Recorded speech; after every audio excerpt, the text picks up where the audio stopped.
Hi everyone, Bernard here on behalf of MovieGameNostalgia.com. I'm just going to look at a mini-series, and it really is a mini-series. We only had 2 episodes of this. It's a BBC collaboration with Amazon. It's on Amazon Prime as well. Just aired and finished on the BBC over 2 episodes over 2 weeks. The Pale Horse, based on an Agatha Christie book. An adaptation, that dreaded word that obviously I've seen from reviews already has caused many problems. The word adaptation, and some fans of Agatha Christie are up in arms. I used to like reading Agatha Christie's book many years ago. I've not read one for a long time, but certain die-hard fans are not liking this series, and even people who don't like Agatha Christie have nothing to do with Agatha Christie, are a bit confused by this little mini-series. Anyway, we'll have a talk about it. Please push the old subscribe button if you like these things we do. Push the bell notifications. Thumbs ups are always nice. Always nice to be appreciated. Just spend a split second just pressing that thumbs up. Absolutely fantastic. Thank you very much. Right, the Pale Horse, BBC Amazon miniseries. It's a mystery thriller, bit of a black magic feel to it as well, based on Agatha Christie's novel of the same name. It was first published, the novel, in the UK by Collins Crime Club on the 6th of November 1961, and then in the USA for the following year. And the novel features a novelist detective, Ariadne Oliver, but only as a minor character, and reflects in tone the supernatural novels of Dennis Wheatley. Yeah, a couple of great film adaptations I enjoyed from Dennis Wheatley, who was then at the height of his popularity in the 60s. It has now been adapted by Sarah Phelps and directed by Leonora Lonsdale, and stars Rufus Sewell, Sean Pertwee, and Kea Scodelario. We've had TV version. We had a made-for-TV version in the 90s, and also we had a Miss Marple, the very well-known ITV drama series, squeezed it into an episode of the Miss Marple series in 2010, which I believe was pretty well received, perhaps more so than the 90s TV version, which you can scratch around for and try and find out. What's the story? Well, the story of this adaptation is quite a little bit different to the Agatha Christie original. A mysterious list of names is found in the shoe of a dead woman. What is the connection to the village of Much Deeping, which obviously is still in line with the original Much Deeping? The Internet Movie Database, obviously, it's got a 7.3 out of 10 rating, so it's a favourable rating, but I was finding it a little bit hard to find positive reviews. So a lot of people have left an okay review, but obviously have not taken the trouble of actually writing anything. And just looking at some of the comments on Internet Movie Database, these are some of the comments and the scores, headline comments.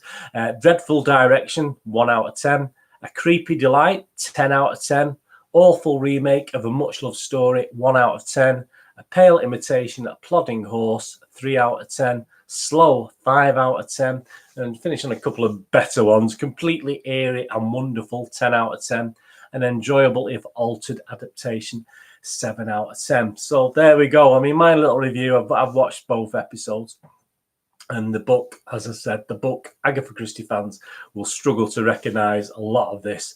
And again, it is an adaptation, please. So don't, at the end of the day, when you're being critical of this, it's fair enough. If you want the book put onto film, then no, again, we don't get a version of that. Yes, the BBC, again, with Amazon this time, have actually, people will say I've let them down with this adaptation. But there are pluses to it. Visually, it is excellent. The BBC can do a period drama, so there's no surprise there. And there may be stuff that's slightly out of time with the time it is, etc. I'm no great. I love history, but I'm no great thing for whether something should be there or not. But basically, the actual visually, the sets, etc., are excellent, and the acting is really good as well. Rufus Sewell, as always, and Sean Pertwee are really great in this. I do like Sean Pertwee. I like him in the Batman things, and all the acting from them two gentlemen plus the other leads in this are excellent. Nothing wrong with the acting whatsoever, which is not always the way with BBC drama. There is a sinister feel to the 2 episodes, but more or less with the first one. I think episode 1, in my opinion, was far better. And episode 2 just seemed to be all over the place. I didn't really enjoy episode 2 of this, but yeah, episode 1 sort of dragged me in a little bit, and I was quite impressed. with the episode 1.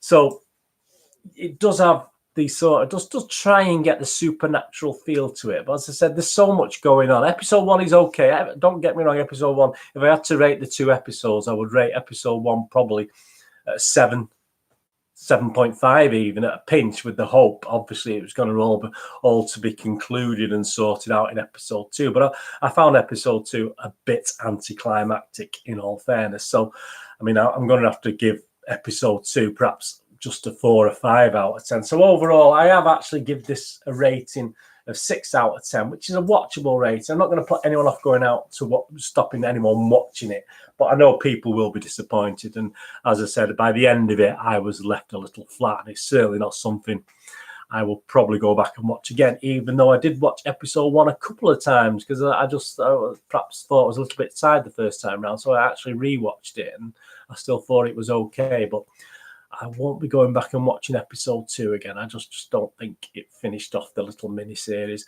And as I said, if you want a better adaptation of Agatha Christie, this isn't it. There's certain links, obviously. The story is similar to the story. Try and get a similar Dennis Wheatley feel. But it's if you want the original, read the book. Basically, that's all I can say. Or reread the book if you're a big fan of Agatha Christie, obviously. Anyway, that's The Pale Horse, which I think is available now on BBC iPlayer. And from that image there, Amazon Prime as well. So please watch that. Let me know what you think in the comments below.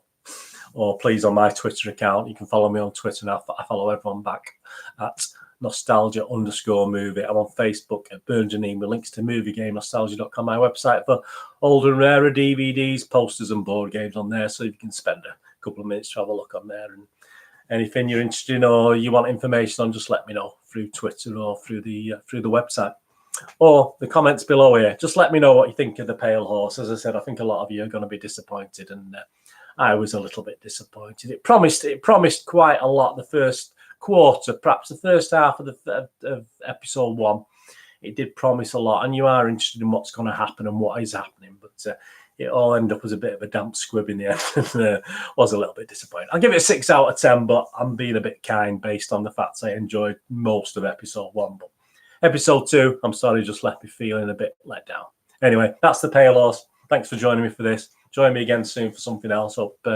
Until then, look after yourself, look after your friends, and more importantly, look after your family. And I will see you again very soon with another little special on a movie or a poster or a board game or anything. Who knows? I'll throw anything in. Anyway, thanks for watching and joining me today and spending just a few minutes with me. This is Bernard saying goodbye for now. Bye-bye.